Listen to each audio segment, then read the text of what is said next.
It's Soap Wednesday. Welcome. I'm Kendra, your soapy friend, and today we are doing some hot process soap making. I am just trying to get you pulled up here on my phone so I can see your comments as they come in. Thanks for popping in. As always, it's fabulous to see everyone. Let's make some soap. I'll go ahead and get started and we'll chit chat because we will, as we, kind of in the middle, so we got a little bit of waiting to do. It is a hot process soap. But yeah, so this is going to be pretty fun. I'm excited about this one. This is a custom request of some cinnamon soap, and that one we will always be hot processing. We did attempt the cold process of it a little bit ago. Oh boy, soap on a stick for sure. So I'm just going to go ahead and add my sodium hydroxide to my water. If you want to soap along with me, you can snag my go-to vegan palm-free recipe. That is what I am using here. I did modify it to use some cocoa butter, and I am using, and some yogurt. And I am also using, I think it's a 2-to-1 water to sodium hydroxide ratio because it's hot process and some of the stuff's going to be evaporating. So here is just the sodium hydroxide and water all mixed up, ready to go. I do have everything all heated up.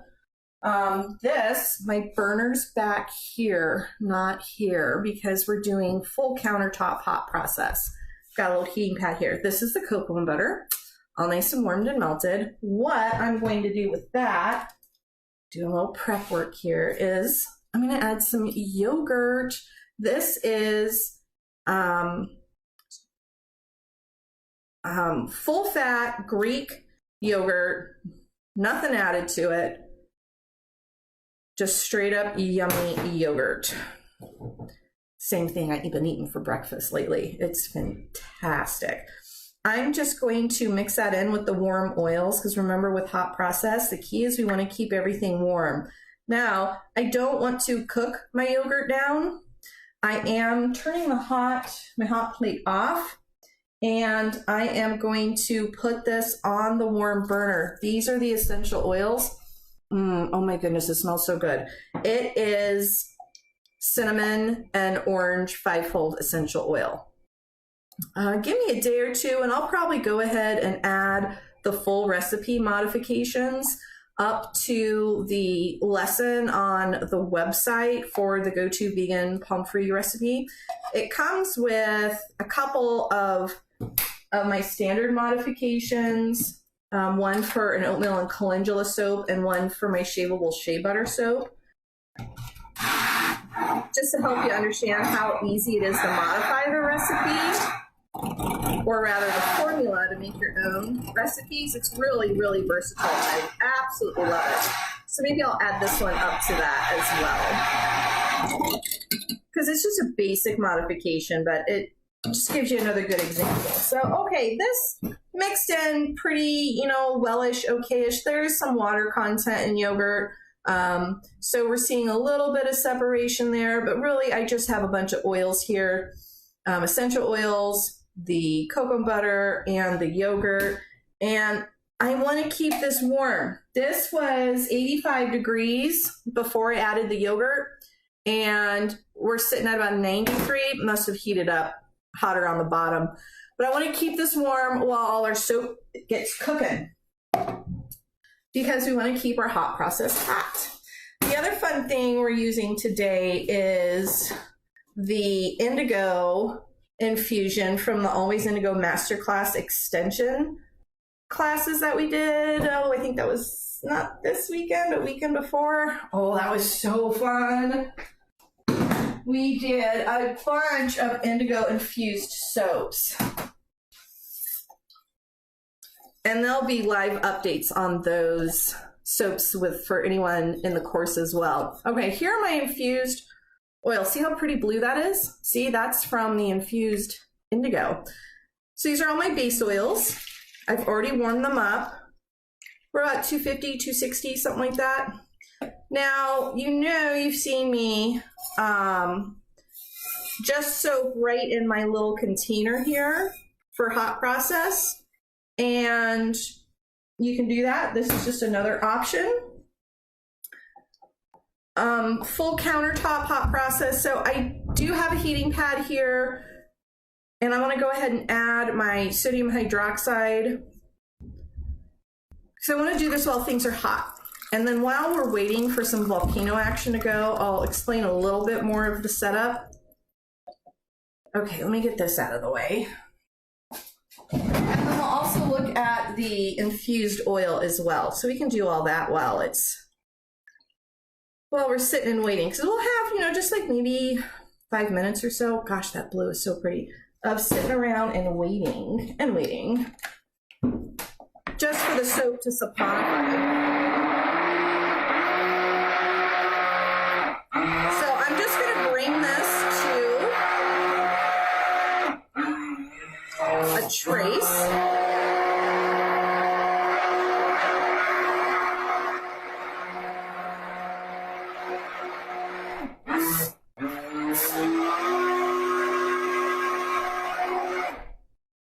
Yeah, that happened pretty quickly. It's nice and hot.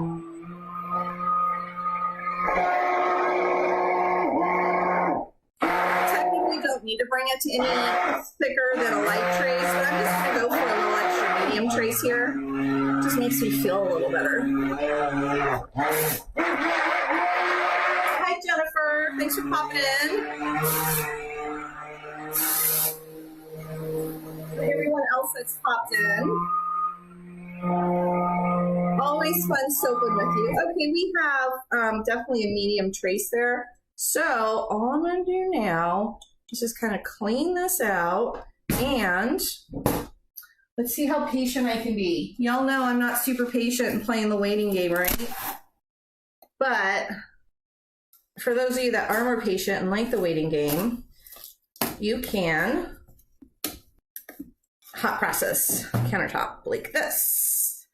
The point of the saran wrap is to keep in some of the heat and the moisture. The more moisture you can keep in, the more fluid your batter will be. So we're at 192 on the surface. So it's gonna be a little hot down below. So we'll just kind of have to wait for a minute or two. It's probably gonna be more like 5 minutes, and I'm totally gonna wanna take this off and stir it up and pour it back into my pitcher and put it back on the heat because I like super fast hot process. But this will be nice and slow and a little more fluid for us. If I was, I mean, I could do a little bit of swirling with this method, but I'm not. I just want straight up blue soap here. The main thing I'm playing with is adding the yogurt to the soap. So let me explain why. Okay, first, the heating pad on the bottom. You don't have to have a heating pad on the bottom for countertop, high temperature, hot process, but I have the stainless steel countertops and it's cold in here. So this is cold. This is going to cool off my oils and my soap batter. So I did not want to deal with that. Look, it's already super solid in there. It's just doing its cooking thing. We're going to get a volcano popping up out of there any minute. That's why I have the heating pad on here. A little extra surety that things are going to stay hot for you. But you don't have to. This, I told you we'd look at the oils. These are the oils from the Indigo Masterclass we just did. And I'm going to stick a spoon. This is the last little bit left over. And I'm just going to drizzle some there just for the sake. See how dark that is? Look how dark that is. You can see. I'm just putting it on here because that's white. It's so dark. That's what your infused oil needs to look like. Yes, it looks like black ink unless you have a super small, there's just a little bits on the spoon here where you can see the blue in it, but it looks like a vat of black or deep blue ink. Oh, volcano happening. Time to stir, soapy friends. Oh, let me get that off. Okay, there we go. Someone had commented, you know, that a whisk is better for stirring down volcanoes, and it completely 100% is. Look how fluid that is. But this is the only whisk I have that's soap safe. It is a stainless steel whisk. But look, it's got this short little handle on it. That's why I tend not to use it. So if you don't have a soap safe whisk, you can do what I do and stir like a crazy woman with 2 spatulas and stir, stir, stir, stir, stir, stir, stir. It's kind of fun. Good exercise too. All right, stirred that volcano down. You're gonna let the next one happen. Back to our waiting and talking about infusions. Hi, Annie. Hi, Nada. Jennifer, you guys were in the class, so this will be fun for you. Okay, so this is the Ann George Indigo Fair Tinctura, and I used the last bit of it. Well, okay, I probably got like 150 grams left in there, something of that. Might do something fun with that on top later. I'll go ahead and save that and set aside. But it's really, really dark when it's fully infused and ready to go. This is definitely bubbling up here. And the next thing we're going to be adding and I want to chit chat about, okay, so you saw me kind of mix up our cocoa butter and our yogurt. So when you add milks, yogurts, and all that good stuff to, and I also have that orange essential oil in there, to indigo, I'm trying for turquoise. Now, I get turquoise sometimes. I don't always get the turquoise when I'm looking for the turquoise. But what happens is it's the lactic acid, at least I believe it's the lactic acid in the milks that will, you know, it's kind of the same thing that turns milk soap that golden color of milk soap. Well, add that with blue and you get turquoise. We have another volcano, stirring that sucker down. See how fluid this is? Isn't that great?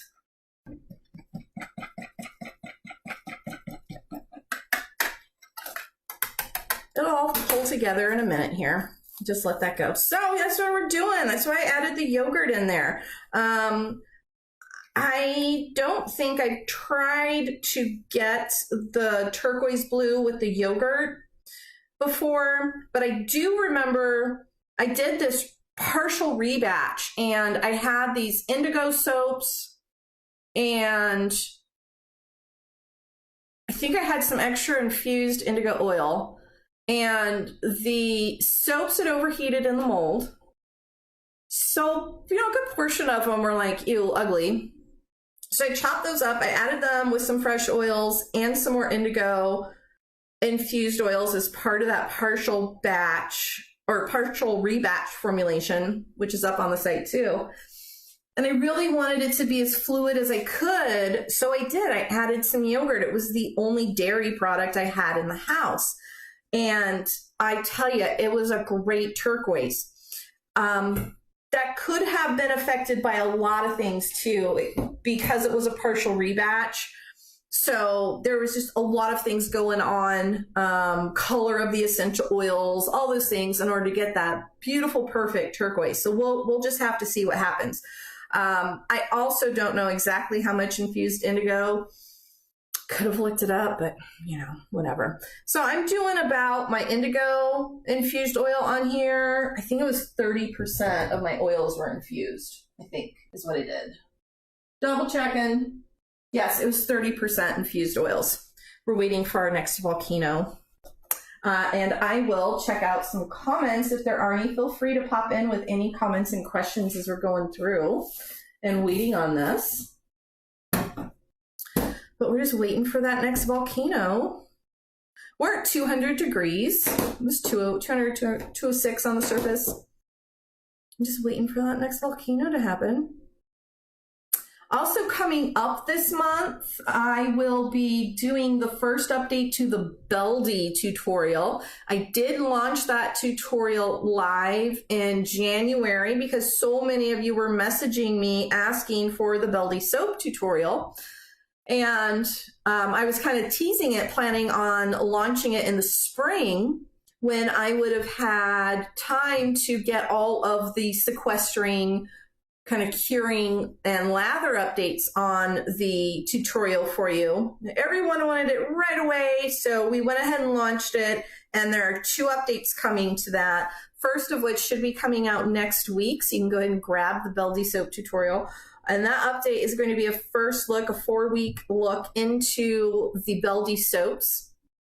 So Beldy soaps, if you remember, are made with potassium hydroxide, and they're more of a gel, kind of lotion-like soap. Oh, I love them to death. And they take a little while to set up. And as they're setting up, they do loosen up. So it'll be a good comparison of what it looks like right when you're done and you jar it up versus how they're going to look by the time they're ready to use. And we'll also do some lather update tests on those. But we'll do that in next week, and then we'll do that again in March when they should be fully ready. And I think I'm also going to do another update on that tutorial about coloring Beldy soaps. I've been having lots of questions about the best way to add color to some of their soaps, because they are a pretty deep, dark color to start with. So we'll be doing some of that too. So that'll be a real fun tutorial to go through. A little bit of some live classes added into it, just because it's super fun. We are starting to volcano again in here. This is bubbling up, and I'm just going to let it rise up a little more. It's going slower than I would normally like. You know me, I'm trying to be so patient. Hi, Diane. Good to see you pop in. So yeah, we'll be doing the Beldy soap update next week. If you already have that tutorial, you'll be getting notifications for that. Also next month, we will have Always Indigo updates. I do owe you some photos of those soaps, and then we'll be doing some lather tests of those. All the master classes come with lather tests and color updates over time, because I see, you know, a lot of people post these beautiful pictures of these great colors, and it's the soap a day or 2 old, or maybe just when it's cut, which is great, and it's exciting, and it's super fun. But a lot of those vibrant colors, they don't last past the cure. Can you see the volcano happening in there? I moved it, so by lifting it up to you. See if you can see some of that volcano action happening. See, it's just starting to slowly rise up in there. We'll get a volcano. I'll stir that down in a moment here. I'm just going to let it start to turn itself over, though. I also saw on Facebook, I think it was today, someone commenting on hot process versus cold process, kind of like pros and cons, and why on earth would you want to do hot process? Or for those that love hot process, why on earth would you want to do cold process? In the Ultimate Natural Soap Making course, I do go over both hot process and cold process and some of like the pros and cons. Really, it's just a preference. It is simply a preference. With cold process, you put absolutely everything into the pot. You mix it all up. You pour it into the mold, and it saponifies in the mold. Day or so later, it's some soap. You do not get to choose the superfats at all. But with hot process, the super cool thing with hot process is you can make your soap, which we're doing now.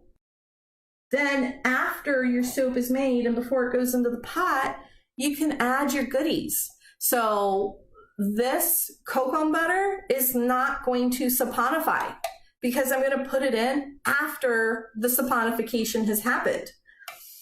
Super cool. You can pick your super fat with hot process. Also, the essential oils I'm adding, the orange and the cinnamon. Well, cinnamon, putting that into a cold process, as we saw, soap on a stick, what a mess.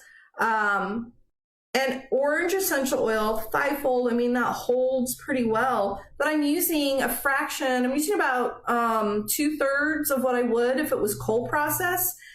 And the aroma is going to be so much stronger than cold process soap would be with less essential oil added to the formulation. Super cool. That's a benefit to hot process. And then the biggest benefit that confuddles people with hot process is the cure time. Now, I say you can cure cold process soap faster than you can hot process soap by about a week.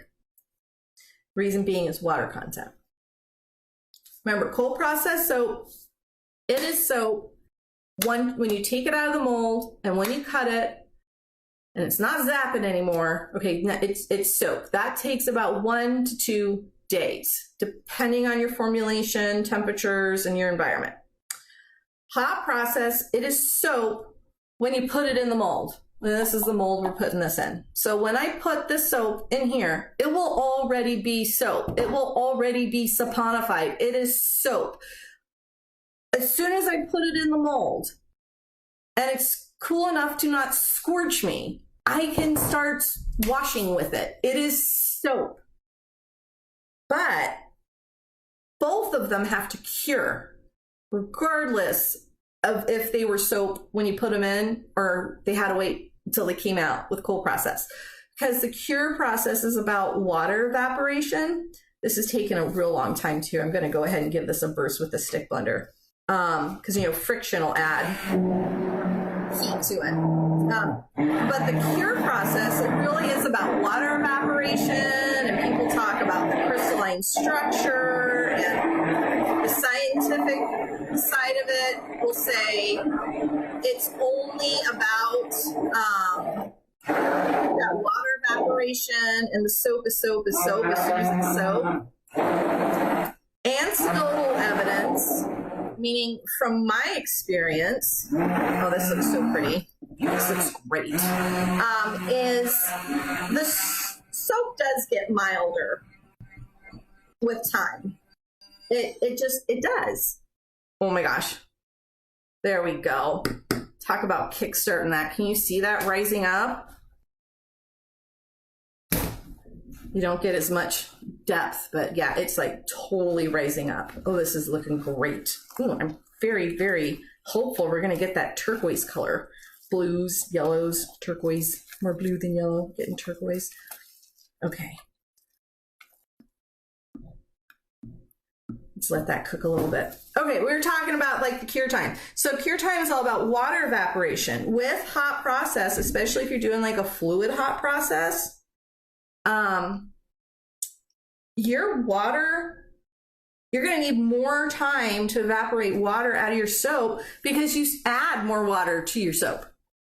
I am using twice as much water in this recipe than I would have used if I was making it cold process. There's just more water in it. Now, it does not take twice as long for that water to evaporate because I use twice as much water. No, that's not how it works. But it does take about an extra week or so for the full cure on hot process versus cold process. So hot process soap turns into soap about a day or two sooner than cold process soap turns into soap because it's saponifying here through heat. And then we put saponified soap into our mold. With cold process, we put oils that are currently saponifying into a mold. It saponifies in the mold after a day or two.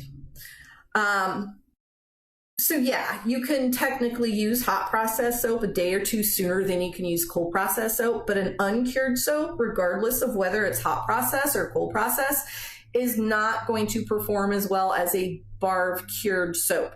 And by perform as well, we're talking about the lather, we're talking about how well it clings and feels and all that good stuff. And more importantly, we're talking about how long it lasts.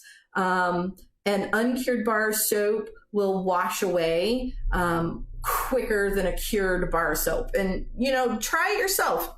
Make a formula, save a bar of it for 6 months to a year, and then make the exact same formula again and use a bar of it's saponified but not cured soap, while you're also using a bar of the 6 months to a year old version of the exact same soap that you make. And you're gonna see the difference in why you cure your soap And you'll be able to tell what kind of those kind of anecdotal, you know, the skin feel lather, whether or not the soap's more mild or not. I mean, you'll be able to tell for yourself. So that's a fun little thing you can do.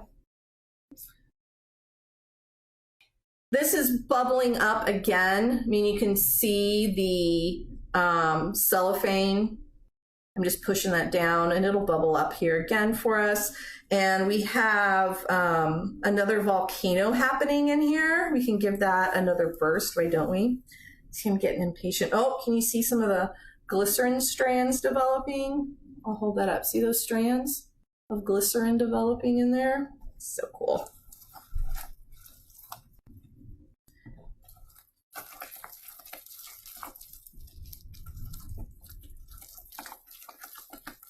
This is almost done. Once this is done, we'll be able to add our super fat and mold it.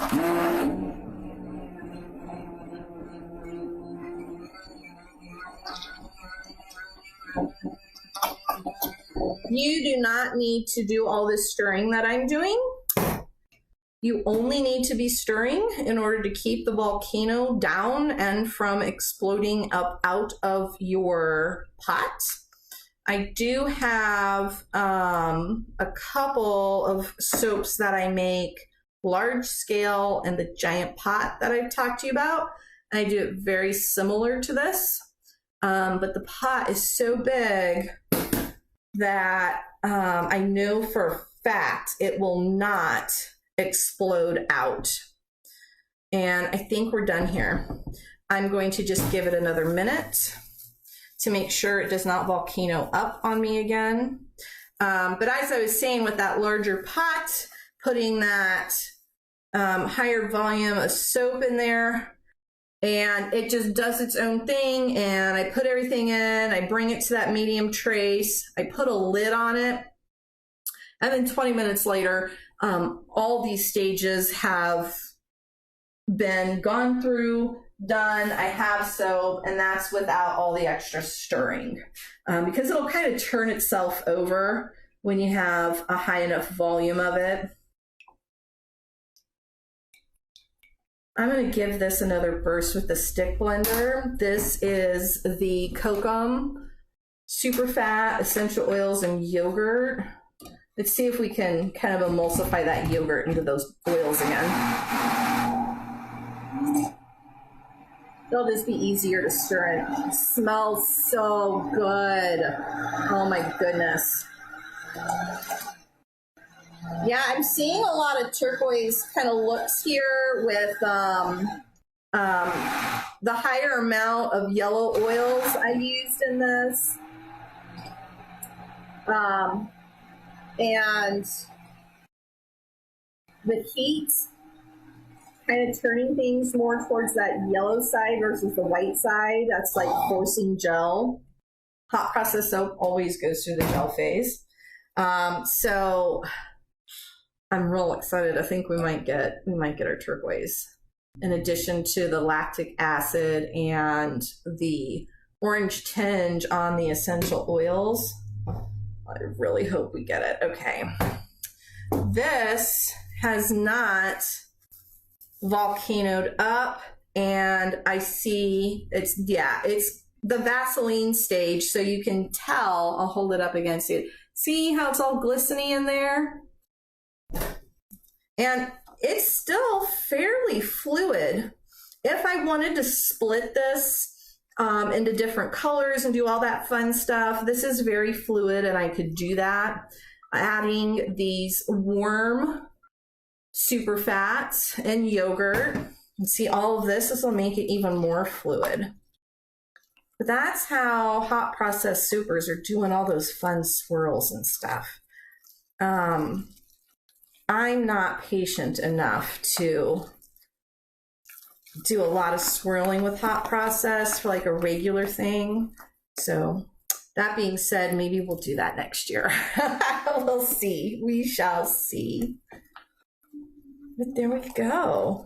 I'm just giving this a real good stir to make sure everything is really well incorporated. And look on the side. Look, it's turquoise looking. It's turquoise looking. Oh, I can't wait. I can't wait. We will know for sure once it is cooled down. So we don't have to wait for a day or two. We'll know our color pretty well once this is all cooled down. I'll leave some out probably in the bowl just so we can see, but everywhere this is cooling off, I am really, really seeing turquoise, which is super exciting. Oh my goodness, I hope we did it. I hope we did it. And I'm just plopping it into the mold. Not doing anything fancy with it. I really do love a good hot process soap. And I really, I'm telling you, the biggest advantage to it is being able to choose your own super fats. Huge, huge benefit. Okay. I think I'll give it a little tap here, make sure I don't have any air pockets.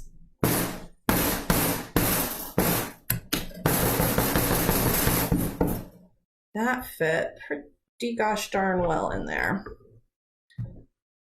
Alrighty. Pop that on in there. And